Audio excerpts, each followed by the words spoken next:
The topics and opinions expressed on the following show are solely those of the hosts and their guests and not those of W4WN Radio, its employees, or affiliates. We make no recommendations or endorsements for radio show programs, services, or products mentioned on air or on our web. No liability, explicit or implied, shall be extended to W4WN Radio, its employees, or affiliates. Any questions or comments should be directed to those show hosts. Thank you for choosing W4WN Radio. Are you ready to take a journey?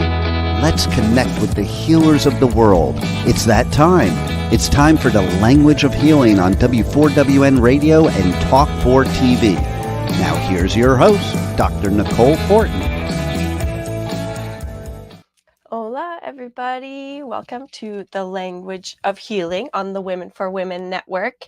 Whether you're watching us live right now or catching the replay on all of the streaming platforms, welcome. Happy to have you here. And today we're just gonna go back to the basics, because perhaps you've noticed you've been going through some shifts and changes, and September brings that new school year season here, and so it's almost like a reset for a new year. Check in with your intentions, what you're doing it for, and how today we're going to touch on how Chinese medicine and acupuncture can help you in living your best life in harmony and balance, and getting the most out of your situations, your environment. Exploring some things, whether you're new to acupuncture and Chinese medicine, or you want to expand on some of the knowledge you have already. We have a very special guest today helping us with that conversation. And we, of course, have the Pipe Man, our co-host. Let's bring him on. He's the reason why my voice is a little raspy today. After being at a festival, a very dusty festival for the weekend. So forgive the frog voice. Hey, Pipe Man, how's it going? Are you just a frozen on the screen? I can't see you. What's happening? How about Stephanie? Let's bring on Dr. Stephanie Yip. And hello. Hello. Hello. Yeah, thanks for joining us. So what about Chinese medicine? What difference does Chinese medicine make in your life? I know it's a very big question, but what have you noticed? Well, I think I live my life by Chinese medicine. I mean, especially as I get older, all of my choices are around keeping myself like the best version, so healthy and whole. And I do that through the lens of Chinese medicine. So truly, it's like everything. Yeah. Yeah. And Chinese medicine is like a big umbrella. It encompasses so many aspects. Actually, one thing I wanted to mention, because Chinese medicine is, in its core, in its essence, is a very preventative medicine. So in, olden days, doctors would actually get paid to not have patients. Like, if all of your patients are healthy, then you're doing a good job. If they don't have anything, but if all of your patients are sick, then you're obviously not a very good doctor. I want to get paid for having no patients. Yeah, I know, right? Yeah. Let's bring those days back. Yeah, no, but I think it took me a minute to start living by how Chinese medicine was originally intended, which is, like you said, longevity and maintenance of health. But that's what I do now. So even if it's psycho-emotionally, like this season, it can be tough for people. It's a long season. There's a lot of grief and letting go and transitioning from, summer to winter, which is like death. And so seeing that psycho-emotional aspect, if I'm feeling anything more so than I normally would, I sort of try to track it and correct that imbalance if there is some. So yeah, it's totally all encompassing, and yeah, love it. Mm-hmm. Okay, we have our co-host back here. Are you with Guess us who now? made it? Yeah, guess who made it? There were internet issues just in time. You came on, Okay. and I had internet issues, so I don't know how that's Oh, related, but it happened. Mhm. But here I am. too many powerful forces all at once. That's true. Yeah. So Yeah. So, I yeah, just I want to hear you. say also that, like, I got some acupuncture done this weekend at Aftershock because I couldn't breathe, and I think it definitely helped one of the days for sure. Mm. That festival dust.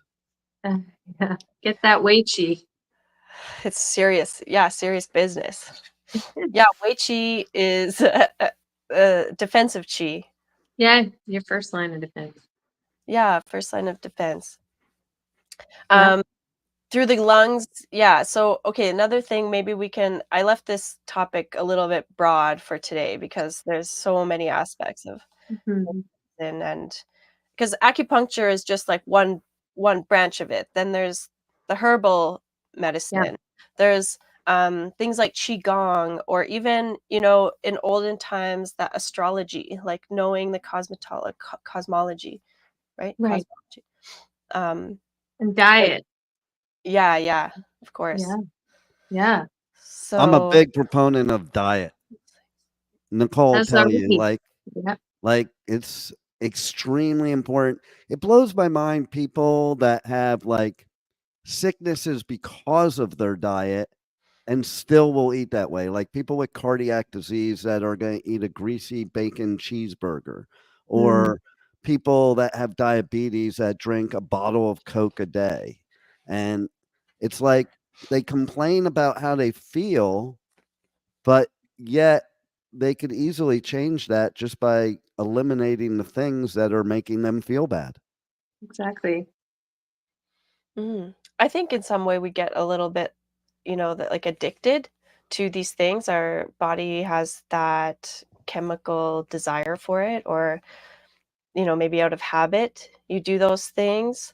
And so what okay, one thing that really fascinated me when I first started really getting into acupuncture and Chinese medicine was like my sweat changed.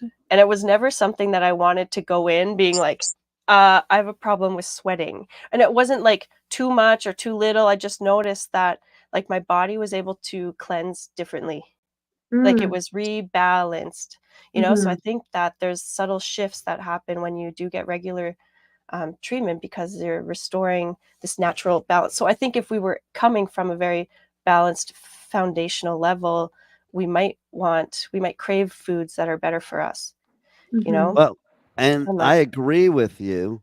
And I also found out that, those cravings and those addictions are a symptom of diabetes, not a cause of diabetes. People think it's the right. cause, but if that were the case, everybody that ate loads of sugar would get diabetes. They don't.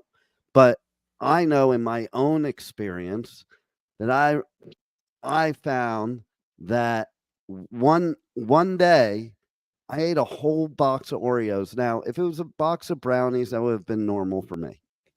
Oreos were not my thing. And I'm like, well, that was weird. Meaning I ate it literally in one sitting watching a TV show. And I didn't Mm. even notice. And I was admittedly always admit chocoholic, sugar addict, carbaholic. I used to argue in my 20s with people that talked anti-carbs. I was one of those people. I was like, oh, you need carbs. But the difference is I would go to like business meetings where they had the continental breakfast, and I'd eat like 10 Danishes. And I never gained weight either. So it's like when people say, "Oh, you had diabetes, you never were big." Yeah, that's not true either. You're not necessarily big when you have diabetes, but I reversed my diabetes in 6 months with just food. And yes, I did. I was a serious addict, but car I quit carbs, smoking, sugar, and we can call it all kinds of crap, all and chocolate, all in one day. The only Mm, one that didn't survive that time was the cigarettes. So right. apparently, I guess the cigarettes was the strongest addiction. But like I can tell you, in one sense, it was really easy. In one sense, it was really hard. It was really easy because I made a decision. Like when I decided to do it, I went on a cruise, like a 2-day cruise.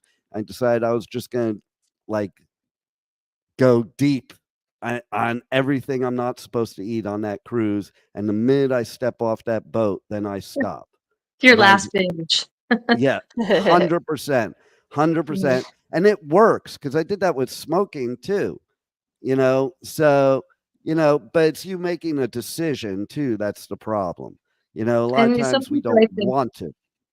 Say yeah, that it's again? easier for it's definitely that sort of I'm similar. I had a situation where I had to just make a choice to flip my lifestyle, and it was an easy choice.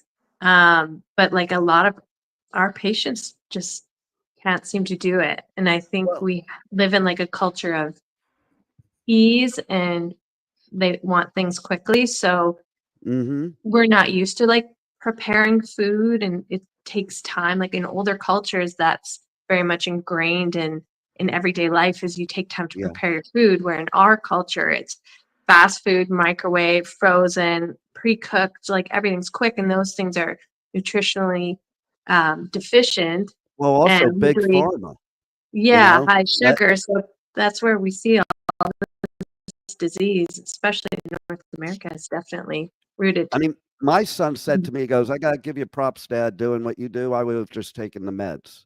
And my Yeah, purpose of changing diet was not I wasn't afraid of dying. I was afraid of living like that, like somebody would live yeah, with diabetes or taking any big pharma meds. And yeah. and that's where everybody's so brainwashed because I said to my son, I mean, you do realize that even when you take the meds, you still have to eat the way I do. I just Yeah, choose to do it without the meds. yeah, Mhm. yeah, and Yeah, then you get the I see side that. effects.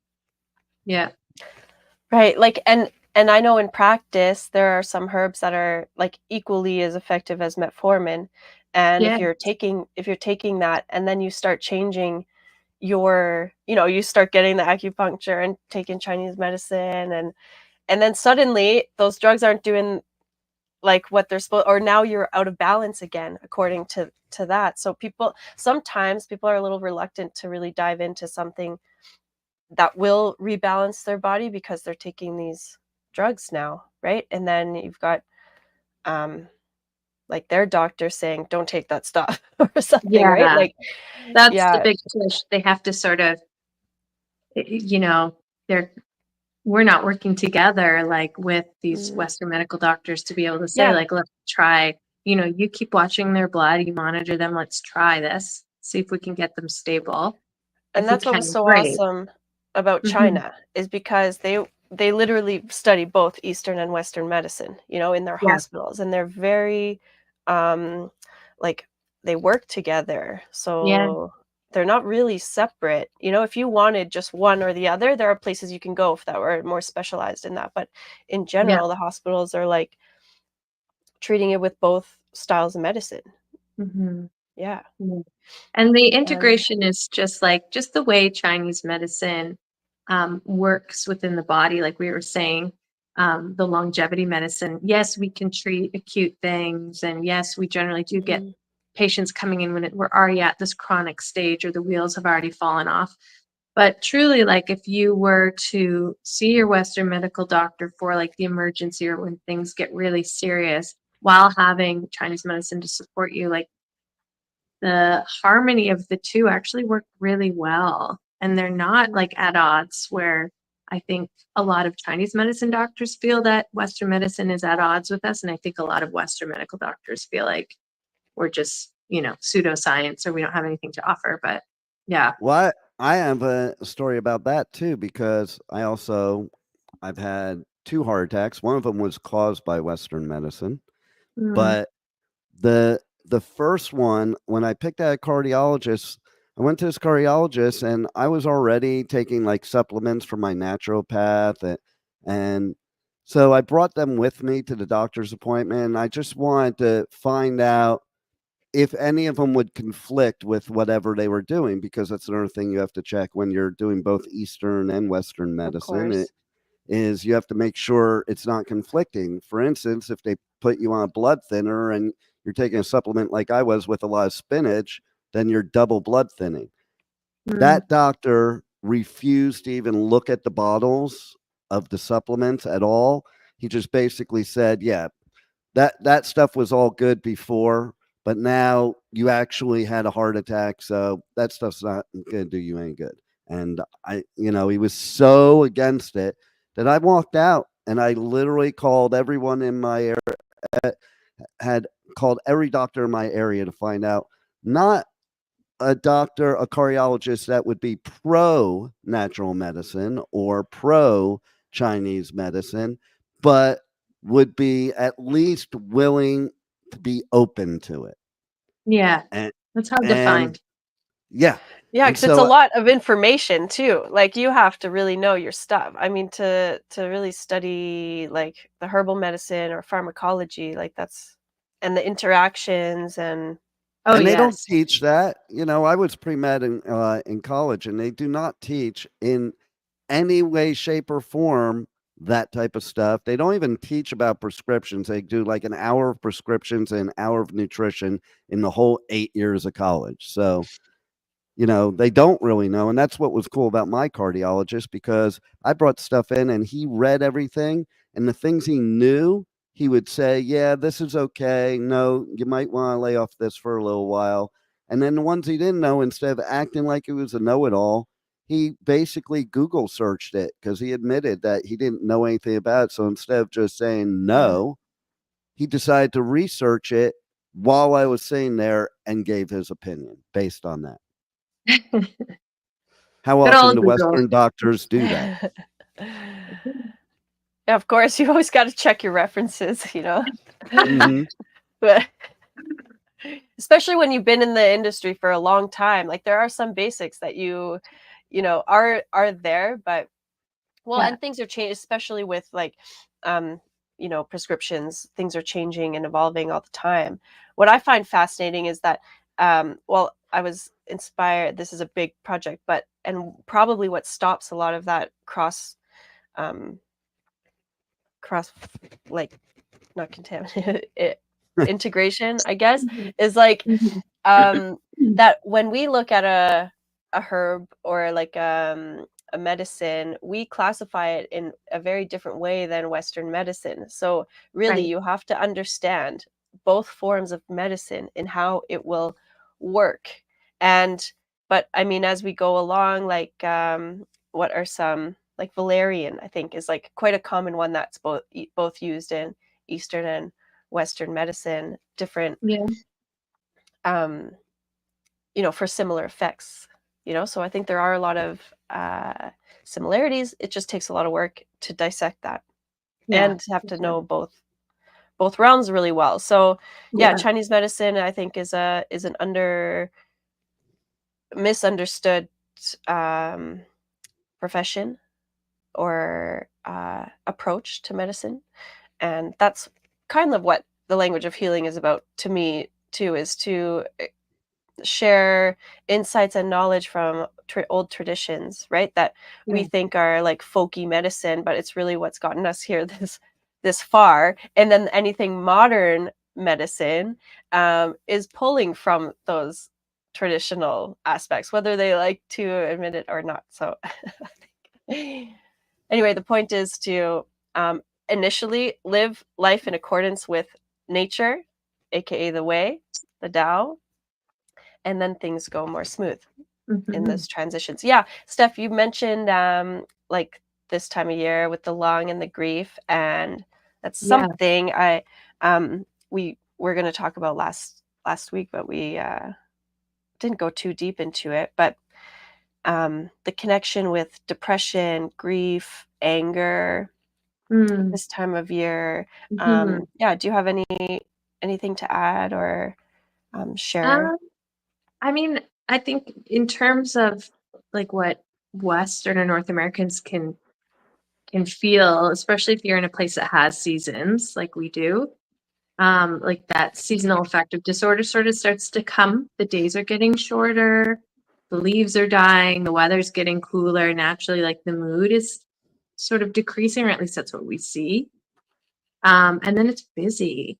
Like school is full blown. People are getting ready for holidays and like things are happening. I think like September's the heaviest birthday month. So there's just like a lot of stuff happening in this short period of time.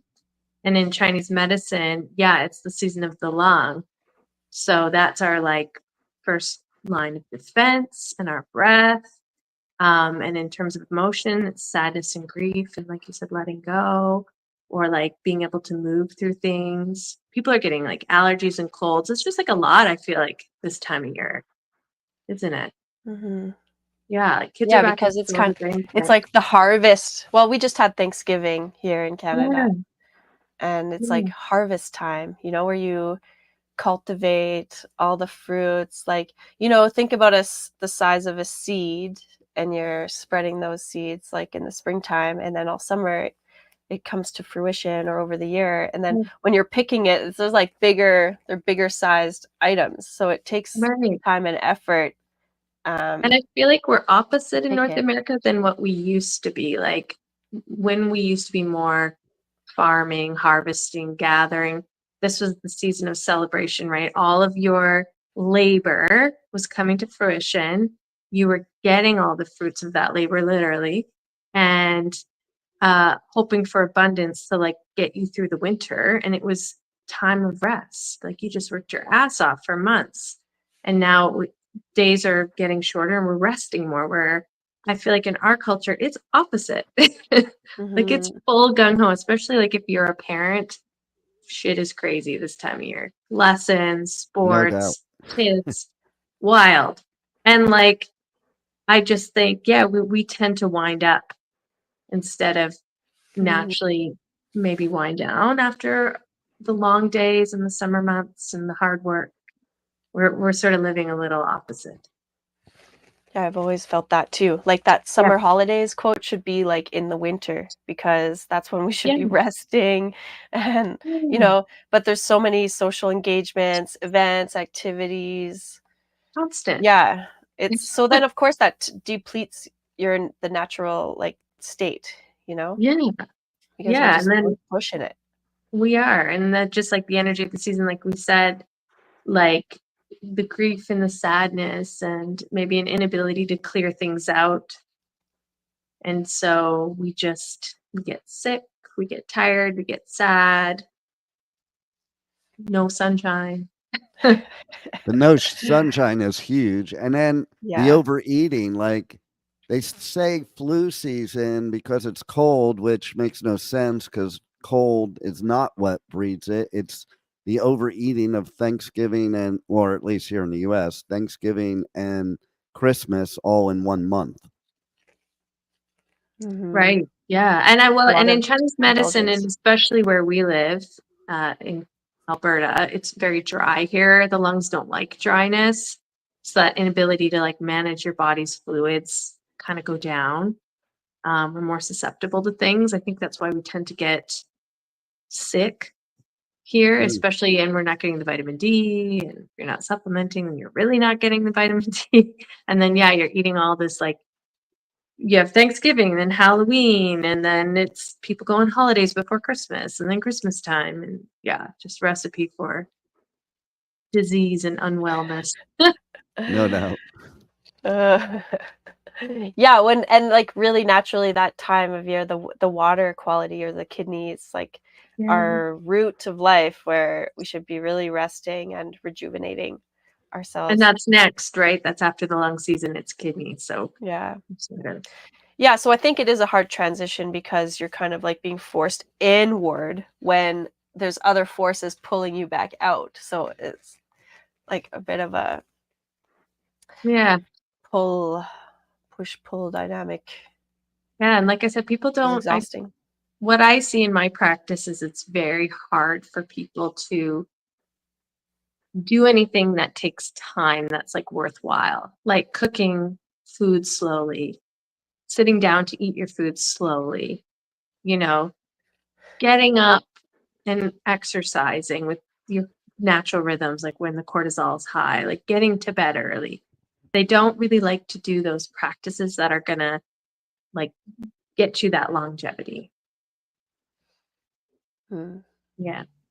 Takes effort. That's where the willpower, when we were talking about, like, yes, you can decide in one day to change your life. It's just like, isn't it interesting that in theory that's makes sense. We could all do that. But we wake up that morning and it's like you're still hardwired this way. So if you have the strong will, which is that kidney energy, the essence, that spirit, Mm-hmm. like that's the main driver. And aka why we call that like the root of life, because Yeah. without the will to do anything, you're not likely to do it. Yeah.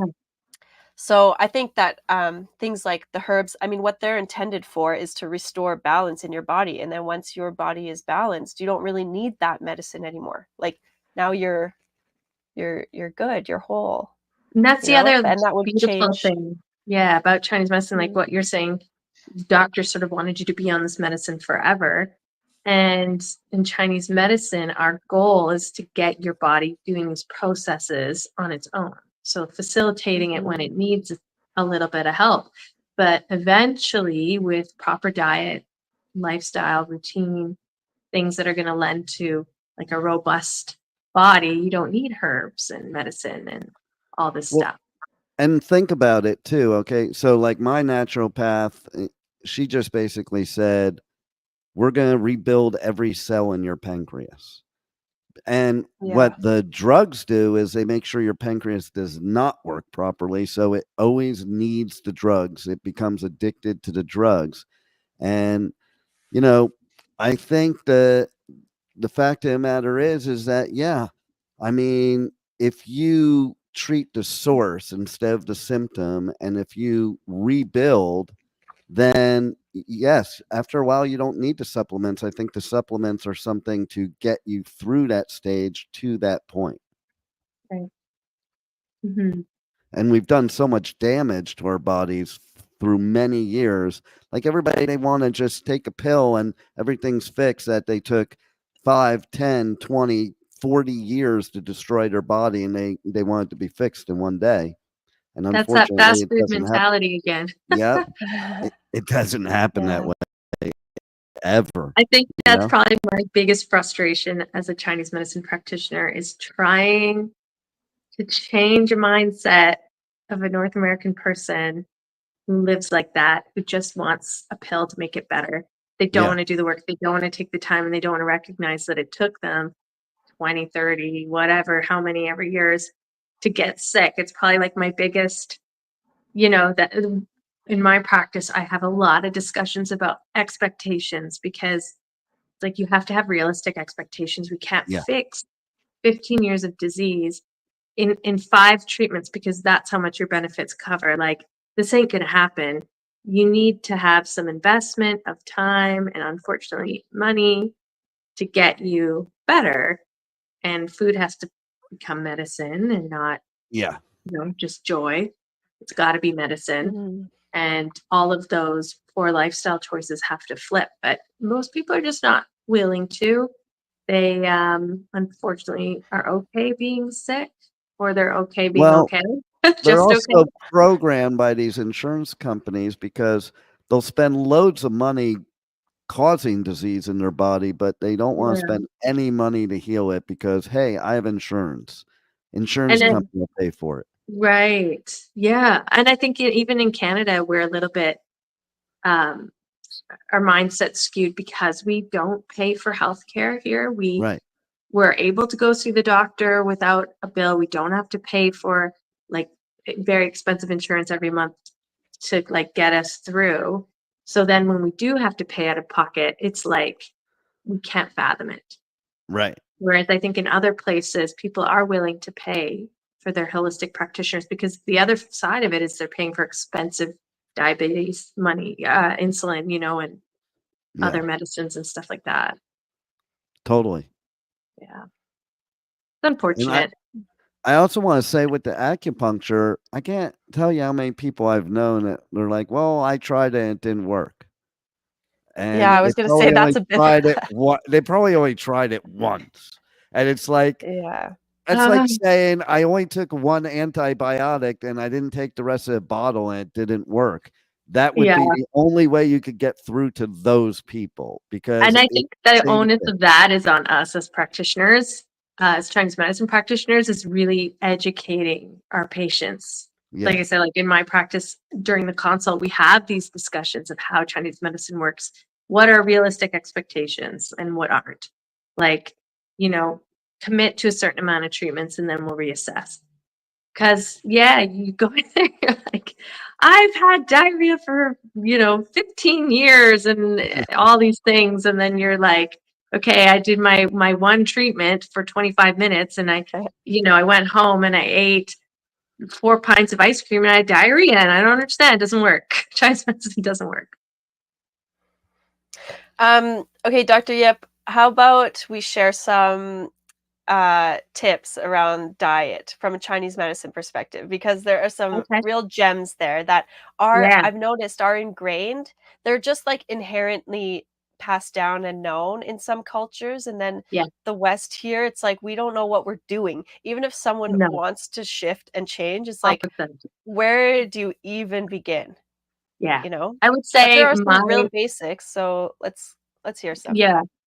I would say my number one thing I tell people that is just universal is cook your damn food.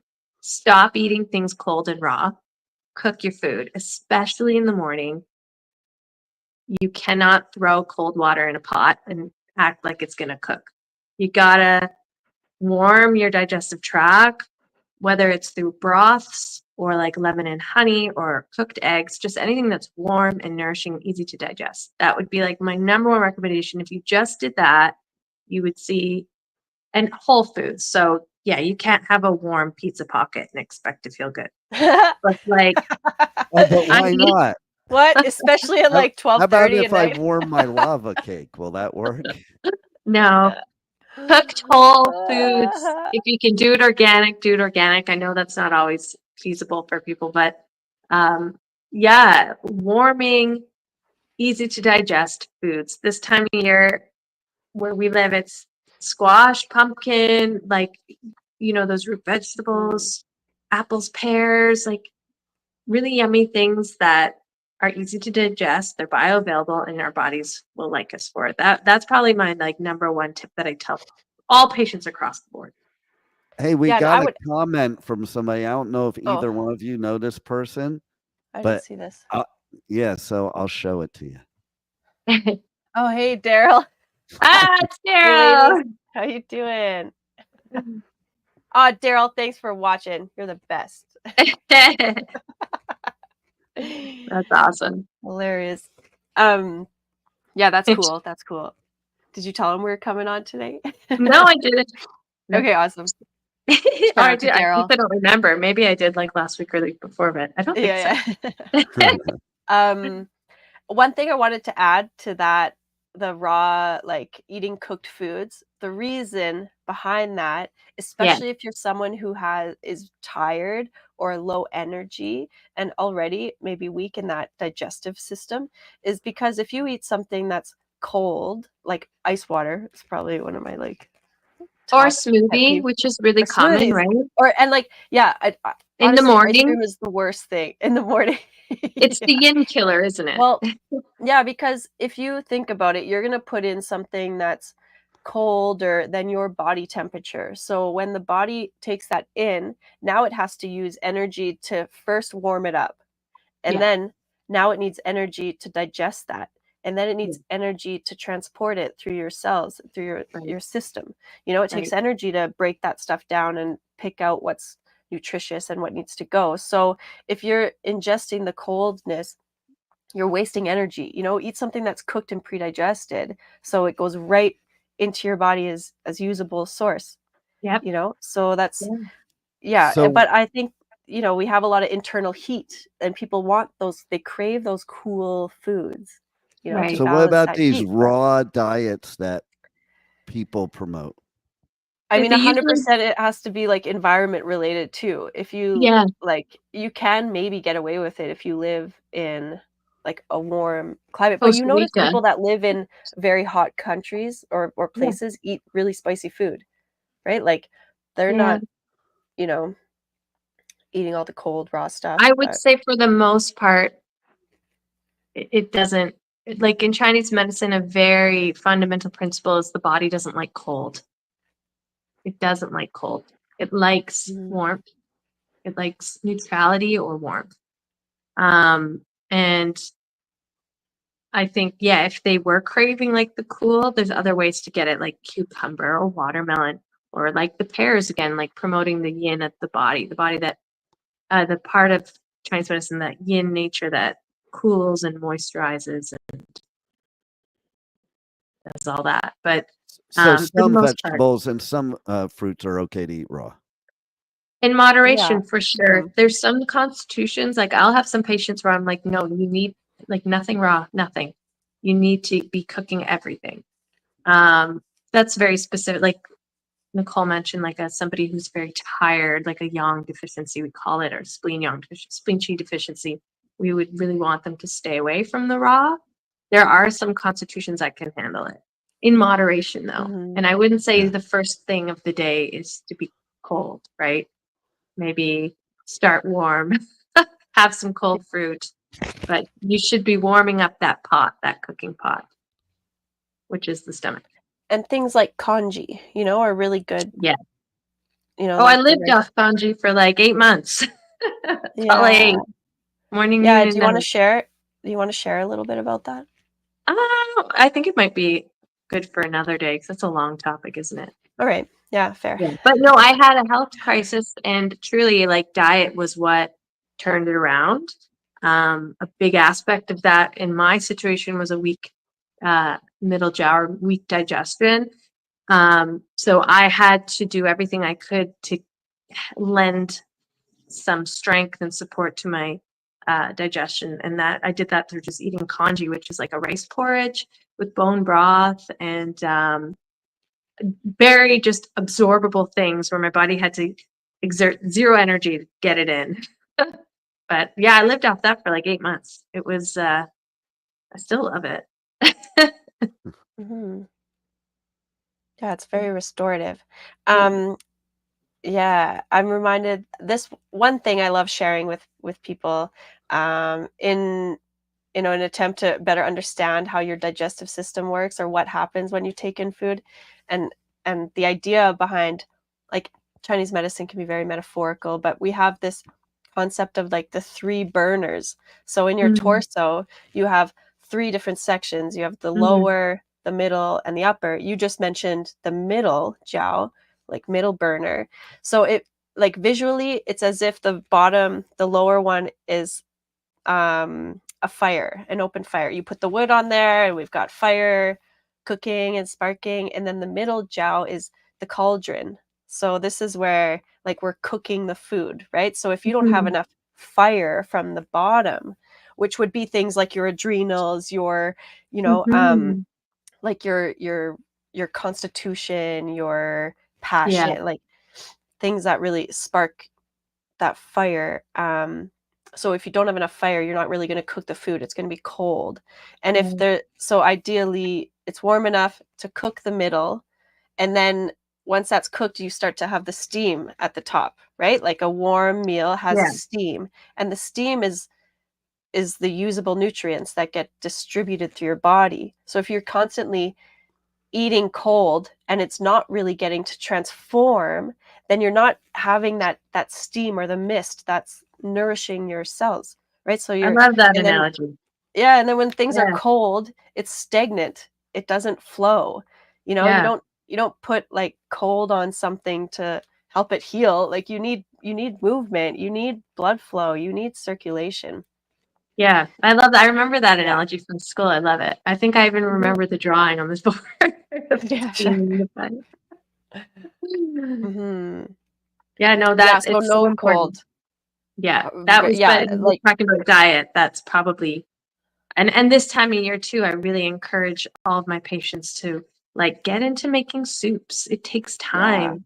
There's steps, and it's actually really cathartic. If, like have your kids or family join you in the kitchen, like chop vegetables together.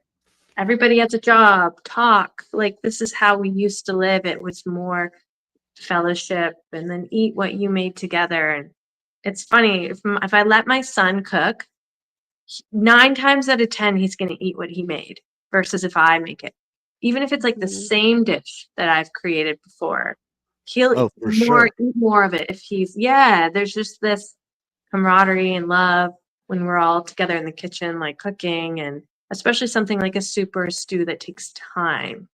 And then you all enjoy it because you all put the time And in. if you're cooking the food yourself, especially as a kid, in your own mind, you're making what you want opposed to what your parents want you to have. Yeah. Yeah. And you're going to eat it. Right. Yeah. And then I don't know, like for herbs at this time of year, what would you suggest? Well, I always think about the triple F formula, the fennel, flaxseed, fenugreek. Just equal portions of it because that helps nourish the lung, like moisten the lung. It's good for your digestive system because the digestive earth element is something very important as we transition and change seasons or change phases of life.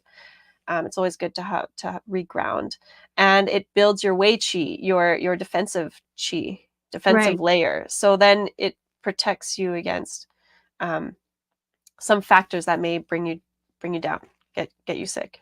Probably could have used it in the dusty aftershock, but I didn't do it. Get some Chinese pears. Yeah, pears are very moistening, Yeah.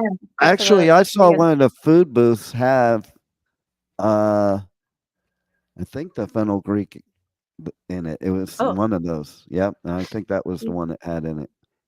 That little coffee bar or something. Like astragalus or like feng chi too, I think is a pretty good one that everybody can pick. Or even just like a ginseng. Oh yeah, yeah. For the zheng qi, is that what you said? The huang chi, like the astragalus. Huang qi, astragalus, yeah, like just something neutral that's like good for the immune system this time of year, just to kind of give that lung a little bit more help to protect us from all the colds and flus that circulate for all these dirty children. Messy. Yeah, but I mean, what else? I mean, I'm a huge advocate for the diet, the cold, like eating warm cooked foods, especially right now. It's our harvest time. You've got all of the great like squashes and root vegetables and pumpkin, things like that to make stews and and when you're making it yourself, you control what's in there. You can make your own broth, your own stock. These things are really simple, actually. Like they can just kind of stew overnight, even slow cooker. I don't know how many patients that have come to being like, well, I've got either no bowel movement or too loose of a bowel movement after breakfast, and I'm bloated and I have no energy and I feel like crap. And then I'm like, okay, what are you eating? It's like, well, yogurt with like frozen berries on it and some chia seeds and I'll have my protein shake. And they think it's like healthy and balanced because maybe that's what their nutritionist told them to eat. Yeah. And whatever, they got all their macros and all this garbage, but I'm like, you feel like shit, so it's not working for you. Right. And then people don't even realize that. No. Yeah, because it's just. And then there's reluctance to eat some Chinese medicine or something too, right? Like, oh, I'm going to stick with this because this is the fad. My dietitian told me this is what I should eat. Yeah. And meanwhile, what you just mentioned is like all pure sugar. Like, so, and potentially, like a Greek yogurt. Yeah, and they're proud. People are proud when they get food coma. Like, I hear people say it all the time. Like, and I'm like, you do realize that means nothing good. And I just think you better check the Acucoma. I can see how people get frustrated because they think, this cold smoothie that has the kale and the avocado and everything else, they're frozen berries and a scoop of Greek yogurt, no sugar. Like they think it's good because they've been told that. But diet is so individual too. Like what's going to work for my body and what I need Mhm. every day is going to be different than Nicole's or yours, right? So That's it's so like, important right there. People don't it's realize important that. to know what your body needs or doesn't need. And, but yeah, when I get these patients, I'm like, just try it for a couple weeks, having something warm, whether it's a warm broth or cooked eggs, some sort of like maybe a root vegetable or even an oatmeal. The carbs are scary to some people, but I'm like, just try it. You're going to have more energy. It's going to be lasting energy. So it's not like you get that jolt in the morning and then you're crashing at noon. Yeah. And you're going to not be bloated and feel terrible. And we're always right. It always seems to help. Like, and then it's going to help level your blood sugar too. Because if you have the warm cooked, high protein, high fat, long burning grains, you're not going to have that spike and then the Mhm. crash. It's even interesting, like, because a lot of the health food nowadays is all marketing. Like, even if you go back to V8 and people drinking V8 as a healthy thing, it's like one of the most unhealthy things. Yeah, And I forgot about V8. and it's amazing when you start reading labels what they put into stuff. Like when you see a high content of sugar in frozen broccoli, like it kind of blows your mind. Like, why did they put sugar in here? Oh, And or Yeah, anything like that. Or like you were saying before, there could be things that are high sugar, but if they're high fiber too, or if it's something, if you're eating the proper thing, it won't give you that spike. Even with rice, white rice is horrible for the spike, but white basmati rice is not. So, mhm, you have to kind of know these different things, or even how far along something is. Like bananas can be either good for a diabetic or the worst thing for a diabetic. And they're right, good when they're still partially green. Once they're right, really ripe, that's when they're just pure sugar. You right. know? And that's right. Like even with the rice, food combinations are important too. Like Yeah. how you're yeah. pairing food and then how you're preparing food is Yes. important. Yeah. So like we were saying with the congee, I don't think you get the spike when you're eating congee, do you? Like I don't think you get a blood sugar spike. I don't think it raises your glycemic index. I'm Well, not it's like sure. it's so it's so broken down. All Yeah. that stuff has already had time to process, and you're just Yeah. yeah, And it Yeah. is different getting for the every essence of it. person. You can't just give a one size fits all. And I think that's Yeah, when it's important also to go to professionals like yourselves, because people think natural medicine is DIY. Right. And yeah, DIY could kill you because you know, let's say somebody says, go on this juicing program. And let's say you're already a diabetic. That could kill you. The But yeah, influencer influence, right? You have all yeah, these randoms on Instagram, and I'm always like, where are you getting your information? Or they're like telling everybody to take a certain, I see a lot of these people, I don't know what their background is, but they'll like have one Chinese herb and they're like hawking it. And I'm like, well, no, this isn't going to be good for everybody. Like right, this is going back to like being properly trained. yeah, You can't just pick a formula and say this is good for anybody with diabetes or right. anybody with a lung condition or cardiovascular condition. No, it's not. It's very individualized. It isn't like Western medicine where here's the umbrella of what it treats and here's everybody underneath it.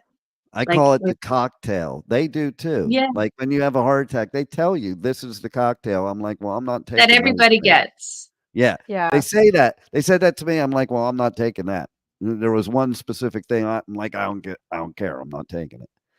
Yeah. But that's the cocktail. And they literally use that term, and it's like, wow. And with Chinese medicine, this is I think why I love it so much is there's always when you find the root or like that diagnosis for the person, you find the right formula for them, the difference is huge. So if you're Absolutely. treating like menstrual mm, pain, you find the root cause of this menstrual pain, you find the right formula, it's amazing. But if I have another woman come in with menstrual pain, I give her the same formula, it might not work as well. It might actually make it worse. So it's like that, even back to diet, like, you know, some people could do okay with smoothies in the morning, maybe. Right. But like myself, no, there's no way. It would destroy my body. So, Nicole, it's time. I know. Steph, why don't you tell us how we can connect with you and how people can reach out? Okay. Your socials, your website. Yeah, you can find me at the root_wellness at the Way, or on Instagram, sorry. And then I work at a clinic called The Way Holistic Collective in Calgary, Alberta. So that's also where you can find me. Awesome. Okay, thanks for joining us today. That hour just flew by. So I know it did. Thanks for having me. We'll have to meet again. Yes. We The need next another time. episode of what she said needed basically its own episode. Oh yeah. Yeah. That's a good 100%. We'll do that. And food combinations. That's kind of an interesting thing maybe we can dive into as well. Yeah, Yes. you should get Gat on that one. I know. I was like, we need Dr. Gat Gat here too. Yes, Yeah. he would be great to have for that. Yeah, 100%. Culinary expert there. Okay, well, thank you everyone for listening and tuning in this week on The Language of Healing, w4wn.com. Find us every Tuesday at 2 p.m. Eastern Time. We'll see you next time. Bye. Bye. Wow, what a show today. And the journey does not stop here. Come travel the world with Nicole every Tuesday at 2 p.m. Eastern Time as together we become more fluent in the language of healing on W4WN Radio and Talk4 TV. See you next week.